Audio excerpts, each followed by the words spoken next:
ప్రియా చౌదరి గారు నమస్తే అండి. నమస్తే తల్లి. జనరల్గా మాట్లాడుకుంటే సో విమెన్ గురించి, ఉమెన్ తన ఆరోగ్యం గురించి తాను పట్టించుకోరు. సో ఇంట్లో ఎవరైనా పిల్లలకు బాగాలేకపోతున్నో, భర్తకు బాగాలేకపోతున్నో ఎక్కువ ఫోకస్ అంతా అటే ఉంటుంది. తనకి ఐరన్ డెఫిషియన్సీ ఉన్నా, ఎనీమియా ఉన్నా, లేదా ఫీవర్ వచ్చినా తను మొత్తం హెల్త్ గురించి పట్టించుకోకుండా జీవితం అంతా వాళ్ళకే అర్పించేస్తూ ఉంటారు. హెల్త్ ఇష్యూస్ అనేవి విమెన్కి ఎక్కువగా వస్తున్నాయి. కారణం ఏంటంటే ఇదే అని చెప్తున్నారు. తన ఆరోగ్యం మీద తనకు అవగాహన లేకపోవడం, పట్టించుకోకపోవడం. సో ఒక 40 దాటిన తర్వాత ఉమెన్కి ఎలాంటి అసలు ప్రొటెక్షన్ అనేది ఉండాలి, తన ఆరోగ్యం గురించి తాను ఎలా ఆలోచించుకోవాలి? సో వివరాలు. మనకి 25 ఇయర్స్ వచ్చేంత వరకు జవానీలో ఉంటాం. 18 to 25 is a golden period. Okay, అది ఆరోగ్యంగా బాగుంటాము. అందులో ఒక సామెత ఉంటుంది, వయసులో కోతిని చూసినా కూడా అందంగా ఉంటాము. సో ఎందుకు అనంటే మన మెటబాలిజం సిస్టమ్ కరెక్ట్గా పనిచేస్తుంది, హ్యాపీగా ఉంటుంది. ఆ ఏజ్లో మనకి ఏ విధమైనటువంటి స్ట్రెస్ కానీ ఇంకొకటి కానీ ఉండదు. కారణం ఏంటంటే మన బాడీ కరెక్ట్గా పనిచేస్తుంది కాబట్టి, మన సిస్టమ్ కరెక్ట్గా పనిచేస్తుంది కాబట్టి. తర్వాత ఆఫ్టర్ 25 మెల్లమెల్లగా ఏమవుతుందంటే మన సిస్టమ్, మెటబాలిజం సిస్టమ్ తగ్గుతూ వస్తూ ఉంటుంది. అంటే ఏజ్ 25 వరకు కూడా ఎదిగేటటువంటి ఏజ్ అయితే 25 దగ్గర మనం నిలబడిపోతాం. అక్కడి నుంచి మనం దాన్ని నిలబెట్టుకునే ప్రయత్నం చేయాలి. మనం ఏం చేస్తామో అక్కడి నుంచి 25 తర్వాత నుంచి మనము ఫ్యామిలీ బర్డెన్స్ తీసుకోవడం, మ్యారేజ్ ఇష్యూస్ కానీ, ప్రొఫెషన్లో కానీ, ఇంకొకటి కానీ, బయట ఇంట్లో అన్నీ కూడా మన చుట్టుముట్టేస్తాయి. ఓకే, అందుకే చూడు, భగవంతుడు అప్పటి నుంచి 25 ఏళ్ళు నీకు ఆరోగ్యం ఇస్తాడు. నీ శరీరం, భగవంతుడు అంటే ఎవరో కాదు, దేహమే దేవాలయం, నీ శరీరమే నీకు భగవంతుడు. 25 ఇయర్స్ నీకు అద్భుతంగా అన్నీ కూడా నీకు అమర్చి పెట్టేస్తుంది. ఎందుకనంటే ఈ స్థితి దాటిన తర్వాత నువ్వు డేంజర్ జోన్లోకి వెళ్తావు కాబట్టి నువ్వు దీన్ని కాపాడుకో, నేను అన్నీ నీకు ఇస్తున్నాను, నువ్వు దీన్ని కాపాడుకో. నువ్వు దీన్ని కాపాడుకున్నావు అంటే నేను నిన్ను కాపాడుతాను అన్నిటి నుంచి అని చెప్పేటటువంటి సిమ్టమ్ అన్నమాట. ఎప్పుడైతే 25 దాటామో మనము ఫ్యామిలీ స్ట్రెస్ కానివ్వండి, ప్రొఫెషన్ స్ట్రెస్ కానివ్వండి, సోషల్ దీంట్లో ఉన్నటువంటి సొసైటీలో ఉన్నటువంటి ఇష్యూస్ మీద కానివ్వండి ఫోకస్ పెడతాం. ఫోకస్ పెట్టినప్పుడు అవన్నీ కూడా మనల్ని ఏదో ఒక విధంగా బిజీ లైఫ్లోకి తీసుకెళ్ళిపోవడము, మానసికంగా మనకి కొన్ని ఒత్తిళ్ళు తీసుకురావడము, అలాగే శారీరక ఎప్పుడైతే మనము ఈ బిజీ స్కెడ్యూలు, మానసిక పరమైనటువంటి ఒత్తిళ్లలోకి వెళ్తామో అది ఆటోమేటిక్గా మనకి ఖచ్చితంగా ఇవాళ తలనొప్పిగా ఉంది అనేది ఒకటి ఫీల్ అవుతాం. తలనొప్పి ఎందుకు వచ్చింది? మార్నింగ్ నుంచి ఏసీలో కూర్చొని మాట్లాడాం లేదు. ఒక ఇల్లాల విషయం దగ్గరికి వచ్చాం. ప్రొఫెషన్లో ఇలా ఉంటుంది. ఇల్లాల దగ్గరికి వచ్చేసరికి పొద్దున్నే పిల్లలు స్కూల్కి పంపించాలా, లేకపోతే భర్తని ఆఫీస్కి పంపించాలి, లేకపోతే ఇంట్లో అత్తకి, మామకి, లేకపోతే ఎవరున్నారో వాళ్ళందరికీ చేసి పెట్టడంలో తను బిజీగా ఉండి తను తీసుకునేటటువంటి ఆహారం టైంకి తీసుకోకపోవటం కానీ, లేకపోతే తన గురించి తను ఆలోచించుకోకపోవటం కానివ్వండి, ఇవన్నీ చేసుకుంటూ వస్తుంది. తలనొప్పి వచ్చేస్తుంది. ఎందుకు? అది నీ శరీరానికి మించిన స్ట్రెస్ నువ్వు తీసుకున్నావు. నీ శరీరానికి కావలసిన ఆ స్ట్రెస్ని భరించేటటువంటి శక్తిని నీ శరీరానికి ఇవ్వలేదు. ఫిజికల్గా నువ్వు ఎప్పుడైతే ఫిట్ ఉంటావో నువ్వు ఎన్ని ఛాలెంజెస్ అయినా సరే నువ్వు ఫేస్ చేయగలుగుతావు. ఈరోజు అందరూ కూడా డిప్రెషన్ నా దగ్గరికి చాలా కేసులు వస్తుంటాయి. చాలామంది ఈరోజు డిప్రెషన్ అనేటటువంటి మాట అందరూ పట్టేసుకుని అది మాట్లాడేసుకుని లేకపోయినా కూడా నేను డిప్రెషన్లోకి వెళ్ళిపోతున్నాను అంటే శారీరక పరమైనటువంటి బలహీనతను కూడా డిప్రెషన్ అనేటటువంటి పదానికి ముడిపెడుతున్నారు. ఇది కరెక్ట్ కాదు. శారీరకంగా మనం వీక్గా ఉన్నప్పుడు కూడా ఏ విషయాన్ని మనం తీసుకోలేము. అలాగే ఒకే విషయం గురించి పదే ఆలోచిస్తున్నాం లేదా మెరుగ్గా ఆలోచించలేకపోవడం అనేది మన శరీరంలో ఉంది. అక్కడ ఫాల్ట్ ఎక్కడుందంటే మన శరీరాన్ని మనం కరెక్ట్గా పెట్టలేదు, దానికి సరైనటువంటి ఆహారం ఇవ్వలేదు, దానికి కావాల్సినటువంటి పోషక విలువలు అందించలేదు. కాబట్టి ఇది ఉంది. ఇప్పుడు చూడమ్మా, ఇప్పుడు ఒక ప్రోగ్రామ్ అవుట్పుట్ రావాలి అని అంటే కెమెరా కరెక్ట్గా ఉండాలి, యాంకర్ కరెక్ట్గా ఉండాలి, గెస్ట్ కరెక్ట్ ఇన్ఫర్మేషన్ ఇవ్వాలి, ఆ తర్వాత ఎడిటర్ కరెక్ట్గా చేయాలి, ఎడిటింగ్ అయిన తర్వాత సిస్టమ్ సపోర్ట్ చేయాలి అతనికి, అలాగే కెమెరామెన్ తీయడం కాదు కెమెరా సపోర్ట్ చేయాలి. కెమెరా దగ్గర నుంచి నీకు అవుట్పుట్ వచ్చేంత వరకు కూడా ప్రతి ఒక్క మిషను ప్రతి ఒక్కటి ఎలా సహకరించాలో మన కూడా ప్రతిరోజు చేసేటటువంటి పనిలో ఆ రోజు రాత్రి సుఖనిద్రపోవడానికి ఇవన్నీ కూడా మనకి సహాయపడినట్టుగా మన శరీరంలో ఉన్నటువంటి ప్రతి భాగము ఆరోగ్యంగా ఉంటేనే అది మనకి సహకరిస్తుంది. తలనొప్పి వచ్చింది, స్ట్రెస్ వచ్చింది, ఎందుకు వచ్చింది, ఏం తిన్నాం, అందరికీ ఈరోజు గ్యాస్ట్రిక్ ట్రబుల్ వస్తుంది. ఎందుకు గ్యాస్ట్రిక్ ప్రాబ్లమ్స్ వస్తున్నాయి అని అంటే కేవలం టైంకి తినకపోవడం. ఒక టైం అనేది మన శరీరానికి అలవాటు చేయాలి, ఆహారానికి. నెంబర్ 1. రెండోది, ఇప్పుడు అందరికీ కూడా విటమిన్ డెఫిషియన్సీలే. మీరు చూడండి, ఏ ఉమెన్ని తీసుకోండి, D vitamin deficiency main, B12 deficiency, magnesium deficiency, sulphur deficiency, zinc deficiency, మొత్తం అంతా కూడా మినరల్స్ కానీ వైటమిన్స్ కానీ డెఫిషియన్సీ ఎందుకు వస్తుందంటే మార్నింగ్ లేవగానే ఇంట్లోనే ఉంటుంది ఇల్లాలు, గృహిణి. అలాగే వర్కింగ్ ఉమెన్ కూడా ఏం చేస్తుంది అని అంటే గబో ఇంట్లో పనులు చేసేసుకొని అందరికీ పెట్టేస్తుంది. తనేదో గబ మెక్కేస్తుంది. తినడం కాదు, మెక్కటం అంటారు దాన్ని. మెక్కేసేసి గబగబా ఒక బాక్స్ తను కూడా వేసుకొని చలో ఎక్కడికి వెళ్తుంది, ఇక్కడి నుంచి క్యాబ్లో కూర్చుంటుంది, లేదా ఈ రోజు మెట్రోలో కూడా ఏసీలు వచ్చేసాయి. ఎక్కడా కూడా మనకి సూర్య భగవానుడు అనేటటువంటి వాడు మన శరీరానికి తగలకుండా మనం చాలా జాగ్రత్తగా పడుతున్నాం. ఎందుకు మనకి డి విటమిన్ డెఫిషియన్సీ వస్తుందంటే నువ్వు ఇండోర్లో ఎక్కువ ఉంటున్నావు, నాట్ అవుట్డోర్. ఇండోర్లో ఎక్కువ ఉంటున్నావు, అవుట్డోర్లో లేవు. ఎప్పుడైతే నువ్వు ఎండ వచ్చినప్పుడు నువ్వు బయటికి వెళ్తావో, పొద్దున్నే చూడండి, ఇదివరకు కళాపు జల్లి బుగ్గులు పెట్టి అన్నీ చేసి తర్వాత ఎండలో బట్టలు ఆరేయడానికి కనీసం వాళ్ళకు ఒక అరగంట పట్టేది. ఇంటిల్లి పాది బట్టలు ఉతికి ఎండలో ఆరేసినప్పుడు ఆ ఎండలో ఎక్కువసేపు ఉండేవారు, డి విటమిన్ ఉండేది. అలాగే ఇంట్లో ఉన్న ఏమైనా ఆరబెట్టడానికి ఎండలో ఆరబెట్టి అక్కడ కాపలా కూర్చునేవాళ్ళు. ఆ కొంచెం నీడలో కూర్చున్నా కూడా ఆ యూవీ రేస్లు ఏమయ్యాయి అంటే మన బాడీకి వచ్చాయి. అందుకని డి విటమిన్ డెఫిషియన్సీ అనేది మన పెద్దలకి లేదే, మనకే ఎందుకు వచ్చింది? ఎందుకు అనంటే మొత్తం సూర్యుడిని టచ్ మీ నాట్ అనేసామన్నమాట. అలాగే ఇప్పుడు ఇల్లాలు కూడా ఏమవుతుంది, గబగబా పనులు చేసేసుకోవడం, అది అయిపోయిన తర్వాత టీవీ చూడడం, లేదా గబగబా పనులు చేసుకోవడం, అది అయిపోయిన తర్వాత వీడియోలు చూడడం. నేను తప్పు పట్టట్లేదమ్మా, రొటీన్ లైఫ్ గురించి ఎక్స్ప్లెయిన్ చేస్తున్నాను. అది ఇంపార్టెంటే కావచ్చు. గబగబా బట్టలు ఉతికేసుకోవడం, ఎవరికో ఒక పనులు చేసేసుకోవడం, ఎవరికో ఒకళ్ళకి సోది ఉప్పర సోదంతా మనం మాట్లాడుకోవడం లేదు. ఆ టైం కూడా లేనటువంటి ఉమెన్ ఉన్నారు. ఒకదాని తర్వాత ఒకటి. ఇప్పుడు జాయింట్ ఫ్యామిలీస్ ఉన్నాయనుకోండి, అత్తగారు ఏదోటి చెప్తుంది, మాంగారు ఏదోటి కావాలంటారు, తర్వాత ఆడపడుచులు వచ్చి ఏదోటి అంటారు. చాకిరీ చాకిరీ చాకిరీ చాకిరీ ఆ గదికి పరిమితం అయిపోతుంది, ఆ ఇంటికి, ఆ వంట గదికో లేకపోతే ఆ ఇంటికో ఆమె పరిమితం అయిపోతుంది. ఆమెకి ప్రకృతితోటి సంబంధాలు కట్టు, అలాగే తన దేహం నుంచి కూడా సంబంధాలు టోటల్గా కట్ చేసుకొని ఉంటుంది. ఇంట్లో ఎవరికి రోగం వచ్చినా వాళ్ళకి ఏం కావాలో కనుక్కొని డాక్టర్ చెప్పిన దాన్ని ఫాలో అయ్యి టైం టు టైం వాళ్ళకి ఇస్తుంది. అవును, ఓకే, దే ఆర్ హెల్తీ. వాళ్ళందరికీ ఏంటి అని అంటే ఈవిడ చూసుకుంటుంది కదా.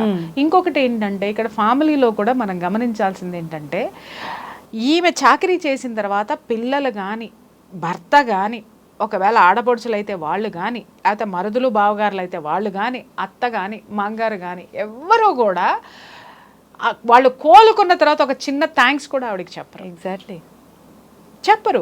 అంటే కృతజ్ఞత కోరుకోనటువంటి జీవితంలో ఎంత అద్భుతమైనటువంటి ప్లేస్ ఆవిడ తీసుకుంది. దాన్ని ఎవడు ఈ ప్రపంచంలో ఎవడు గుర్తించడు. ఫస్ట్ అదొకటి. అది కూడా ఒక విధమైనటువంటి లోటే ఆమెకి. అది గుర్తించకపోగా 90% తగ్గుతుంది, 10% ఎక్కడుందో, నువ్వు సరిగ్గా నాకు ఆ రోజు చేయలేదు, లేదా నువ్వు కరెక్ట్గా ఇవ్వలేదు, మా కోడలో ఏదో ఓ రోజు పట్టించుకుంటా ఓ రోజు పట్టించుకో. షీఈస్ ఆల్సో హ్యూమన్ బీయింగ్ అండి. ఆమె కూడా మనిషే. మీకు బాగోనప్పుడంతా మీకు బాగుండేదాకా సపర్యలు చేయడానికి మరబొమ్మ కాదే. తనకే ఒక శరీరం ఉంది, ఆ శరీరంలో వచ్చేటటువంటి బాధలు ఉంటాయి, అలాగే మానసిక బాధలు ఉంటాయి, భర్త నుంచి వచ్చేటివి ఉంటాయి, పిల్లల నుంచి వచ్చేటటువంటి స్ట్రెస్ ఉంటుంది. ఇవన్నిటికీ ఆవిడకి విశ్రాంతిని మీరు ఇవ్వరా? ఆవిడ సెలవు కోరుకోదా? ఇప్పుడు మనకి వర్కింగ్ ఉమెన్కి కానీ వర్కింగ్ ప్లేస్లో మనకు ఒక రోజు సెలవు ఉంది, వారానికి ఒక సెలవు ఉంది. గృహిణికి ఏదమ్మా సెలవేది? అవును, లేదు. ఆ రోజు ఇంకా ఎక్స్ట్రా బర్డెన్ ఉంటుంది, ఎక్స్ట్రా వర్క్ ఉంటుంది. అది తీసి పక్కన పెడితే ఎవరికి ఏం కావాలో ఆ పోషక విలువలు ఇచ్చేసి ఆ శరీరాన్ని సిద్ధం చేసి మళ్ళీ వాళ్ళని ఈ ప్రపంచంలోకి తీసుకొచ్చేస్తుంది. చెయ్యడం వల్ల తను చేసేటటువంటి త్యాగాలు ఎలా ఉంటాయంటే, వీళ్ళకి చేసి చేసి చేసి వాళ్ళకి ఇస్తున్న దాంట్లో కనీసం కొంచెమన్నా ఆమె తీసుకుందాం తాగుదాం అనేటటువంటి, ఇప్పుడు ఒక జ్యూస్ వాళ్ళ ఇంట్లో వాళ్ళకి ఇస్తుంది అనుకుందాం అమ్మ, అది తిరిగి తను తాగాలనేటటువంటి ఉద్దేశం ఆమెలో ఉంటుంది.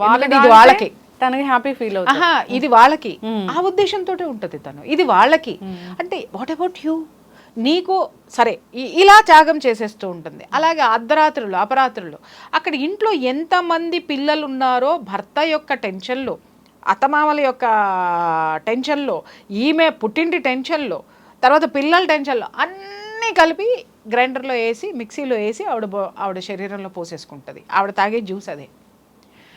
ఇది శరీరం తట్టుకోవాలి అని అంటే నీ శరీరాన్ని నువ్వు సిద్ధంగా ఉంచావా, బలంగా ఉంచావా? నేను అడుగుతున్నా. సిద్ధంగా అంటే బలంగా ఉంచావా? నువ్వు నీ గురించి నువ్వు పట్టించుకోవటం లేదు.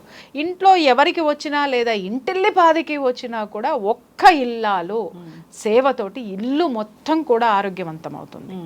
అదే ఇల్లాలు పడిపోతే చూడండి, భర్త ఆయన ఆఫీస్కి ఆయన వెళ్ళిపోతాడు, ఎందుకంటే ఆఫీస్కి వెళ్ళకపోతే డబ్బులు ఎట్టా వస్తాయని మాట్లాడతాడు. ఇంకొకటి, ఏ భర్త కూడా నా భార్యకి ఒంట్లో బాగలేదు అని చెప్పేసి అని సెలవు పెట్టుకుని ఉన్న భర్తలు ఎంత శాతం ఉన్నారు చెప్పమ్మా నువ్వు నాకు? అలాగే పిల్లలు, అరే జ్వరం వస్తే మా అమ్మ మా దగ్గర నుంచి కదలదు, హాస్పిటల్కి మోసుకెళ్తుంది, అక్కడికి మోసుకెళ్తుంది, ఇవాళ మా అమ్మకి బాగాలేదు, స్కూల్ నుంచి రాగానేనో లేకపోతే ఇంకొకటి మా అమ్మ దగ్గర కూర్చుందాం, మా అమ్మకి ఏం కావాలో ఇద్దాం, ఏం చేద్దాం అనేటటువంటి పిల్లల శాతం ఎంతమంది ఉందో చెప్పు. అలాగే అత్తమామలు కూడా అంతే, అరే మా కోడలికి బాగాలేదు, నాకు ఇంత చేస్తుంది కదా, తను బాగుంటేనే మేము బాగుంటాం, తనకి ఏదన్నా చేద్దామని ముందుకు వచ్చేటటువంటి అత్తమామల శాతం ఎంత ఉందో చెప్పు. సో తను ఏంటంటే సపరేట్ చేయబడిపోయి, అంటే తనకు తానే సపరేట్ అయిపోతూ ఉంటుంది, దానికి తోడు వీళ్ళు సపరేట్ చేయడంతో తను పూర్తిగా ఇగ్నోర్ అయిపోతుంది అనమాట. తనకి తాను ఇగ్నోర్ చేసుకుంటుంది, అలాగే ఇతరుల చేత కూడా తను విస్మరించబడుతుంది కరెక్ట్గా చెప్పాలంటే. దాంతో ఏమవుతుంది అని అంటే, ఇంకొక విషయం కూడా ఇక్కడ ఆడవాళ్ళు బాగా ఇక్కడ గుర్తుపెట్టుకోవాల్సింది ఏంటంటే, ₹1 దాద్దాము, అమ్మో ఖర్చు ఎక్కువైపోతుంది, అమ్మో ఖర్చు ఎక్కువైపోతుంది, అది వాళ్ళ విషయంలోనే చూస్తారు. ఏ పిల్లలకి భర్తకి పెట్టాల్సి వచ్చేస్తే కావాలంటే ఒంటి మీద ఇంటి మీద అన్నీ అమ్మేసేసి అయినా సరే వాళ్ళ కోసం త్యాగాలు చేస్తారు. కానీ ఒక చిన్న గ్లాసు జ్యూస్ తాగడానికి ₹10 లేదా ₹100 అమ్మో ఖర్చు అయిపోతున్నాయి అని మాట్లాడతారు. తర్వాత అలాగే ఏదైనా ఒక మంచి ఆహారం తినాలన్నా అమ్మో ఖర్చు అయిపోతుంది అనుకుంటారు. అలాగే ఎక్కడికన్నా వాళ్ళ మనసుకి ఒక స్వాంతన కోసము ఎక్కడైనా ఒక ఊరు ఫ్రెండ్స్తో కలిసి ఒక టూర్ వెళ్ళాలన్నా అమ్మో అన్ని డబ్బులా, అవి ఉంటే మా వాడికి ఫీజు కడతాం, అవి ఉంటే ఇంకొకటి చేస్తాం, అవి ఉంటే ఇంకొకటి చేస్తాం. ఇలా ప్రతి ఒక్క దానికి తనను తాను వెనకేసుకొని వచ్చేసరికి తన ఆరోగ్యం కూడా వెనకబడిపోయింది. సో ఇక్కడ గమనించాల్సింది ఏంటంటేనమ్మా, నువ్వు నీ కుటుంబాన్ని ఎంత ప్రేమిస్తున్నావో ఆ ప్రేమని నువ్వు జీవితాంతం నువ్వు ఇవ్వడం కోసము నువ్వు నీ శరీరాన్ని కూడా ప్రేమించాల్సిన అవసరం ఉంది, నీ ఆరోగ్యాన్ని ప్రేమించాల్సినటువంటి అవసరం ఉంది. కాబట్టి వాళ్ళకి ఏ సేవలైతే చేస్తున్నావో అది నీ శరీరానికి కూడా అవసరము. నిన్ను నువ్వు పట్టించుకో. కాలం టైం తీసిన తర్వాత ఎప్పుడో 3ంటికి తినడమో 4ంటికి తినడమో అట్లా టైం ఇక్కడి మన బాడీలో ఉన్నటువంటి బైలు జ్యూస్ అనేది ఒక టైంకి రిలీజ్ అవుతుంది. ఓకే, మనం తిన్నప్పుడు ఆ టైంకి రిలీజ్ అయ్యి దాన్ని అరిగించేసి చక్కగా లివర్ దాని నుంచి ఫంక్షన్ చేస్తుంది. ఏ బాడీలో ఏ అవయవానికి ఎంత ఇవ్వాలి అనేటటువంటి టైం చూసుకుంటుంది. నువ్వు కరెక్ట్గా మనకు ఆకలేస్తుందంటే అర్థం ఏంటి అని అంటే, నేను సిద్ధంగా ఉన్నాను, నువ్వు నాకు పెట్టేసాయి, నా పని నేను చేసుకుంటా, తర్వాత నీ పని నువ్వు చేసుకో అని అది గుర్తు చేస్తుంది. మన ఆకలేస్తుంది టైం లేదు, ఆకలేస్తుంది టైం లేదు అనేసి గబ గబ గబ గబ తినేస్తారు. ఆకలేస్తున్నా కూడా అలా తినకండి. చూడమ్మా, మనకి తిండి తినేటటువంటి టైం లేనటువంటి పనులు కూడా చేసి చివరికి నువ్వు మంచాన పడిన తర్వాత నువ్వు ఎవరి కోసం పనిచేసావో, ఏ సంపాదనతో పనిచేసావో ఆ సంపాదన అంతా నువ్వు నీ రోగానికి ఖర్చు పెట్టాలి. అలాగే నువ్వు చేసిన పని చేసిన చోట కానీ, నువ్వు చేసిన త్యాగాలు చేసినటువంటి నీ కుటుంబ సభ్యులు కానీ 1 రోజో 2 రోజులో 10 రోజులో నీ పట్ల సానుభూతి చూపిస్తారు, కానీ నిరంతరము సానుభూతి అయితే చూపించరు. ఎందుకు అనంటే they are very practical persons. తన గురించి యు ఆర్ ఎమోషనల్ పర్సన్.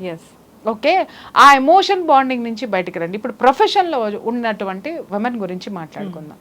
వీళ్ళకేంటి, బయటికి రాగానే టార్గెట్స్, బయటికి రాగానే విపరీతమైన ఒత్తిడి, ఆచమ్మ పోచమ్మ పనిలేందో పనికి మాలిందో ఏదో ఒకటి మనల్ని పించి చేస్తుంది. అంటే అదేదో గ్రేట్ అన్నట్టుగా మనం ఏదో ఎందుకు పనికి రానట్టుగా ఉండేసరికి మనలో ఎక్కడో ఒక అహం పైకి లేస్తుంది. అరే నన్ను ఇలా అవమానిస్తుందా, లేకపోతే వీడు నన్ను ఇలా అవమానిస్తాడా, వెదర్ మేల్ ఆర్ ఫీమేల్ అన్నమాట అనేసి మనం ఏం చేస్తాం, వీడికంటే నేను ఎత్తులో ఉండాలి, లేదా అందరి చేత నేను జేజేలు కొట్టించుకోవాలి, లేదా మా అందరిలో నేను పొగిడించుకోవాలి, నేను గొప్పగా ఉండాలి, నేను గొప్పగా బ్రతకాలి అనుకుంటారు. బ్రతకడం అంటే ఇవాళ ఎలా అయిపోయిందంటే, బ్రాండెడ్ బట్టలు వేసుకొని స్టైలిష్ కారుల్లో తిరిగేసి పబ్బుల్లో ఎంజాయ్ చేయటమో లేకపోతే ఇంకొకటి. It's not called life. నువ్వు ఆరోగ్యంగా ఉన్నావా లేదా, ఎగ్జాక్ట్లీ నువ్వు ఎవరి మీద ఆధారపడకుండా ఈ ప్రకృతి మీద ఆధారపడుతూ నీ మీద నువ్వు ఆధారపడుతూ అద్భుతంగా ఉన్నావా లేదా. ఇది లేని జీవితమో నువ్వు ఏది సంపాదిస్తే నీ తర్వాత అందరూ మర్చిపోతారు.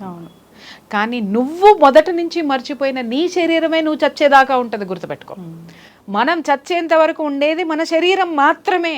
ఎవరు నో అన్నా, ఎవరు మనల్ని గెంటేసినా, లేకపోతే విస్మరించినా, మనల్ని అవమానం చేసినా, ఏది చేసినా అన్నీ భరిస్తూ నీతో ఉండేది నీ శరీరమే. చూడండి, వర్కింగ్ ఉమెన్ అయినా సరే ఆఫీస్లో ఏదైనా జరగకూడదు జరిగింది అనుకున్నాం, ఫస్ట్ మాట్లాడేటటువంటిది ఏంటంటే ఇంట్లో వాళ్ళు. నేను ఆ రోజునే చెప్పా వెళ్ళొద్దని, ఇప్పుడు అని మాట్లాడతారు. లేదు అనంటే అబ్బో ఎగిరావుగా బాగా అయిందిలే అని మాట్లాడతారు. లేదు, అర్థం చేసుకునేటటువంటి కుటుంబ వ్యక్తులు ఉన్న శాతం చాలా తక్కువ. కొంతమంది నా దగ్గరికి వచ్చేటటువంటి, ఎందుకంటే నేను కౌన్సిలింగ్ చేస్తాను కాబట్టి, నెంబర్ ఆఫ్ లైఫ్స్ చూస్తాను కాబట్టి నేను అనలైజ్ చేయగలుగుతున్నాను. చాలామంది చెప్తారు, మేడం మొదట్లో బాగా సపోర్ట్ చేశారండి, రాను రాను నేను వాళ్ళ నుంచి విమర్శలు ఎదుర్కోవాల్సి వస్తుందంటే, మొదట్లో ఎందుకు సపోర్ట్ చేశారు? ఆ స్థితి ఆ రోజున సపోర్ట్ చేశారు, కానీ చివరికి రాను రాను నువ్వు బర్డెన్ అయిపోతున్నావు వాళ్ళకి. ఓకే, వాళ్ళకి అంటే అవసరానికి తగ్గట్టుగా వాళ్ళు నీతో ప్రవర్తిస్తున్నారు. అది నువ్వు గమనించాలి, అది నువ్వు తట్టుకోవాలి. ఎవడమ్మా ఈ లోకంలో ఎవడెవడికి సొంతమో? మన శరీరం మాత్రమే మనకి సొంతం. చచ్చేంత వరకు కూడా మనతో ఉంటుంది. ఇంకొకటి గుర్తుపెట్టుకోండి, ఈ శరీరం నుంచి మన ఆత్మ విడిపోయి వెళ్ళిపోయిన తర్వాత ఈ శరీరం నేను ఉండను అంటది, కుళ్ళిపోతుంది, ఇంకేమో అవుతుంది. నాకు అక్కర్లేదు, నువ్వు ఆత్మ వెళ్ళిపోయినటువంటి శరీరము ఈ భూమి మీద ఉండదు. నన్ను తగలబెట్టేయండి అంటది, లేదా నన్ను పూర్తి చేయండి అంటది, నన్ను కాల్ చేయండి అంటుంది. ఆ శరీరం మనతో పాటు వెళ్ళిపోతుంది. అంటే మనతో పాటే అది కూడా బూడిదై వేపరై మనతో వస్తుంది. అంటే మనం దీన్ని ఎంత గొప్పగా చూసుకోవాల్సినటువంటి అవసరం ఉంది. అందుకే మన పెద్దవాళ్ళు ప్రతి ఒక్క దీన్ని కూడా వాటిని ఏమంటారు, సామెతలను కూడా ఊరికినే చెప్పలేదు. దేహమేరా దేవాలయం. దేవాలయం అని ఎందుకన్నారు? అరే నీలోకి నువ్వు చూసుకో, నీలోనే ఒక గురువు కనిపిస్తాడు, నీలోనే ఒక సాహసవంతురాలు కనిపిస్తుంది, నీలోనే ఒక అద్భుతమైనటువంటి గృహిణి ఉంది, నీలో అద్భుతమైనటువంటి రాజకీయ నాయకురాలు, అది మొత్తం నీలో ఉంది. పరమాత్మ కూడా నీలో ఉన్నాడు. నువ్వు కూర్చొని చూసుకొని నీకు నువ్వు ఆలోచించుకుంటే అద్భుతమైనటువంటి విజన్ వస్తుంది. నువ్వు దీన్ని వదిలేసి నాకు హెల్త్ బాగుండట్లేదు అని గుళ్ళు గోపురాలు తిరిగితే ఏమొస్తుంది? వస్తుంది, వెళ్ళు, మనశ్శాంతి కోసం వెళ్ళు. కానీ నీ శరీరం తట్టుకోవడానికి నీ శరీరాన్ని కూడా నువ్వు ఎంత కొలుస్తున్నావో కొలవాలి. భగవంతుడికి ఇష్టమైనవి పెడితే భగవంతుడు వరం ఇస్తాడని మనం ఎలా అనుకుంటున్నావో, మన శరీరానికి అవసరమైనటువంటి ఆరోగ్యకరమైనటువంటి ఆహారాన్ని ఇస్తే మన శరీరం కూడా మనకన్ని వరాలు ఇస్తుంది. అది మర్చిపోవద్దు. ఇంట్లో వాళ్ళు కూడా మారాలి కదా. అమ్మ, ఒక్క విషయం ఇక్కడ చాలా మంది అడిగేటటువంటి ప్రశ్న, ఏమండి నేను ఇన్ని త్యాగాలు చేస్తున్నాను, ఇంత చేస్తున్నాను, మా ఇంట్లో వాళ్ళు మారాలి కదా అంటే, ఎందుకు మారుతారు లక్ష్మి? వాళ్ళు అలాగే ఉన్నారు. నువ్వు మారాలి, నువ్వు మారాలి. వాళ్ళ మార్పు కోసం నువ్వు చూసావంటే నీ తనం గడిచిపోతుంది. నువ్వు మారు. అరే వీళ్ళు ఇంతేరా భయ్, నేను ఎలా ఉండాలి, వీళ్ళని ఎదుర్కోవాలంటే నేను ఎలా ఉండాలి, లేదా వీళ్ళ నుంచి నేను బయటపడాలంటే నేను ఎలా ఉండాలి. అరే వీళ్ళు పట్టించుకోరు. రికగ్నైజేషన్ కోసం ఎప్పుడు ఉండద్దు. నేను అదే చెప్తున్నాను. నన్ను గుర్తించాలి, నేను ఇంత చేశాను, నేను అంత చేశా. అరే వాళ్ళది జస్ట్ నువ్వు మారి చూడు, వాళ్ళల్లో ఖచ్చితంగా మార్పు వస్తుంది. నువ్వు మారకుండా వాళ్ళల్లో మార్పు రావాలంటే రాదు. ఎందుకు? నువ్వు మారటం అంటే ఏంటి అని అంటే, వాళ్ళు నీలో మార్పును చూడరు కాబట్టి ఇది ఇంతే అనుకొని వాళ్ళ పని హ్యాపీగా చేసుకుంటారు. ఎందుకంటే వాళ్ళని క్షమించేయడమో, లేకపోతే వాళ్ళతోటి వాదులాడడమో, లేకపోతే ఇంకోటో చేసుకుంటూ ఉంటే ఇంక ఇది ఇంతే అనేటటువంటి ఒక స్థితికి వచ్చేస్తారు. నువ్వు మారి చూడు, ఖచ్చితంగా వాళ్ళు మారే ప్రయత్నం చేస్తారు. దాంతో పెట్టుకోవడం ఎందుకురా, ప్రతిదీ ఇది లాజిక్లో ఉంది, లేకపోతే ఇంకోటి ఉంది అని చెప్పేసి అని మాట్లాడతారు. సో కాబట్టి మనల్ని మనం పట్టించుకోవడం అంటే శారీరకంగా పట్టించుకోవాలి, అలాగే మన చుట్టూ ఉన్నటువంటి పరిస్థితుల్లో కూడా మనకు అనుగుణంగా మనం మార్చుకునేటటువంటి పరిస్థితులు చేస్తే సర్వే జనా సుఖినో భవంతు. ఎస్, ఖచ్చితంగా మ్యామ్, చాలా చక్కటి ఇన్ఫర్మేషన్. నిజంగానే విమెన్ తన గురించి తాను పట్టించుకోవాలి. సో ఎప్పుడు ఇంట్లో వాళ్ళ గురించి పట్టించుకోవడం, వాళ్ళ ఆరోగ్యం గురించి చూస్తూ తిను అనారోగ్యం పాలవుతూ ఉంది. సో చాలా కేసెస్ మనం చూస్తూ ఉన్నాం. అన్ని రకాల డెఫిషియన్సీస్ వస్తూ ఉన్నాయి. 40 years దాటిందంటే తనకు అనేక రకాల అనారోగ్య సమస్యలు వెంటాడుతూ ఉన్నాయి. ఈవెన్ ఒక టెస్ట్ చేయించుకుందాం, ఒక పాప్స్మియర్కి వెళ్దామన్నా వెళ్ళలేని పరిస్థితిలో ఉన్నారు ఉమెన్. నిజంగా వాళ్ళ గురించి వాళ్ళు ఆలోచించుకొని హెల్దీగా ఉండాలని కోరుకుందాం. తను హెల్దీగా ఉంటేనే ఫ్యామిలీ అంతా కూడా బాగుంటుంది. Thank you so much. Thank you.